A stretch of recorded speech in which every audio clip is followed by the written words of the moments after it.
At this point, a petrol price increase come the first Wednesday of June is but expected. The current projections from the Central Energy Fund is that petrol could go up by about R1.60 a litre in June. It could push prices closer to the R28 a litre, mostly in coastal areas. Diesel, according to the CEF, may get some relief.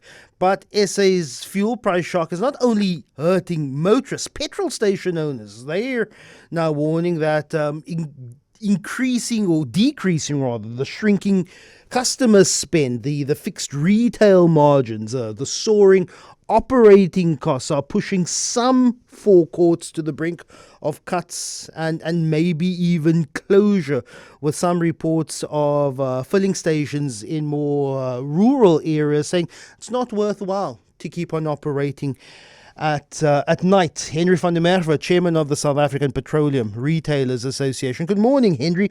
Many motorists assume that petrol stations benefit when fuel price rise. Why do retailers say the opposite is in fact true? That's 100% correct. Yes, I'll make it very simple. If we sell fuel at 25 Rand a litre, we get 2 Rand. And if we sell it at 40 Rand a litre, we get 2 Rand because it's a margin. And that's where the unfortunate situation comes in. So when the high fuel price hits us, the litres go down, and that's where the problem comes in. So the fuel retailers are really suffering. What are motorists doing? Just how badly has customer behavior changed? Are fewer people filling up completely, or they're filling up on an ad hoc basis, 100, 200, maybe 300 Rand at a time? How's that affecting the fuel operating business? Yes, the taxi operators fill up with 200 Rand full. They don't fill up. But the problem is a lot of people are driving less. They are planning better. They are using other methods of transport because it's part of their disposable income, and it's hitting South Africa very, very hard. And we can really see a decline in the litres that we selling.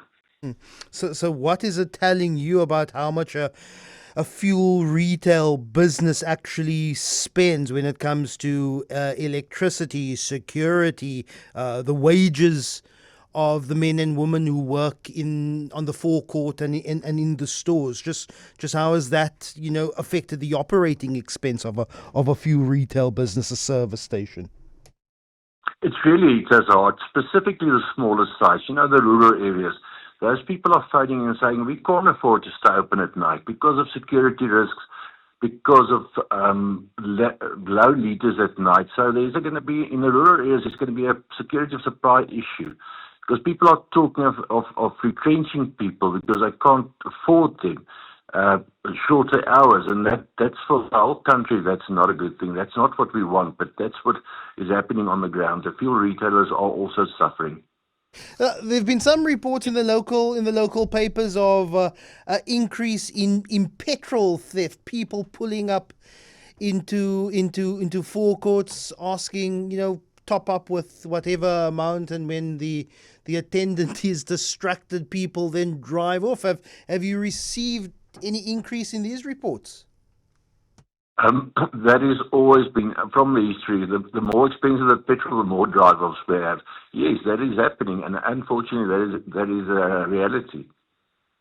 So what are forecourt attendants doing to mitigate against that? Is it, I'll keep your keys, have a person stand in front of a vehicle, just being super vigilant in case someone fills up and then they drive off?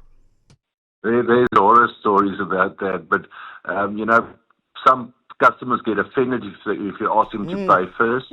There's been bricks thrown at cars. There's been attendants jumping in the back of a bakkie, being driven off by the culprits. And there's horror stories. At night times, it's wild out there.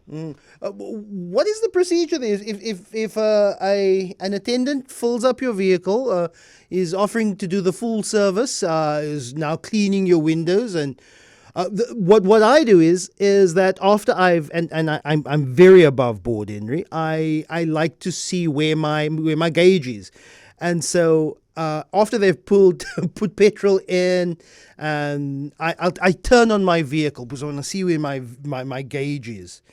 And then sometimes the attendant's still busy with cleaning my rear windscreen. What would be the procedure if someone were to ride off? Who gets penalized? There is a case opened against a driver. You check the CCTV cameras for a license and registration. Who is the petrol attendant who is held responsible? No, we watch the CCTV footage. We cannot hold the petrol attendant liable. We are not allowed to full cars without registrations. But lately, these guys are false registrations. And but I must say, the police they're doing their bit. We've had a few arrests, and they don't go kind on these guys. We have had some temporary relief from Treasury when it comes to the fuel levy. Just how much is that helping? And again, the finance minister says, don't expect it to last beyond June. What happens if government says, we have to start implementing that fuel levy in the coming weeks? Yes, that's unfortunate. The fuel levy was R3 on petrol and $3.93 on diesel. So they planning to take the R1.50 now and R1.50 next month on petrol. That's why the petrol price is not going to decrease. It might go up by R1.40 instead of instead of a decline of 8 cents or 10 cents. But the oil price has decreased quite a bit from last week with my interviews. It's gone down from $109 to $98. So hopefully it keeps going down, and it's only determined on Friday what the price is going to be. So the diesel's probably going to go down by about R2 to R3 per litre. Yeah. We have the last time I checked, about 800,000 petrol attendants working in South Africa. If certain retailers say, we're going to restrict hours, we may even shut, overnight, we need to save on costs. This is a war in Iran. It's got nothing to do with South Africans, but South African, from business owners to the petrol attendants, all feeling the pinch of something that is very much disconnected from us. You're 100% correct, yes. All we can hope for is peace talks and that everything stabilizes again and the oil goes down to $60, $70. What help, if any, are you seeking from Department of Mineral Resources and Energy? If you tell them, well, this is going to cost people wages. This is going to mean that if people aren't going to be working the night shift, we won't be operating for 12 hours or let's just say for 10 hours of the day. That means 10 hours of wages over 5 days a week. This is going to affect people's pockets. This is going to affect workers and the ability to feed their families. Yes, we've had discussions with the department, and the department's going to have a relook at the whole model. But that, unfortunately, is not going to happen in 2 weeks' time. Yeah. So, yes, they are fully aware of this. Henry van der Merwe, really appreciate your time. He is the chairperson of the SA Petroleum Retailers Association. He is saying that there's even consideration from smaller retailers, particularly in the Platland, says it's not worth keeping open at night.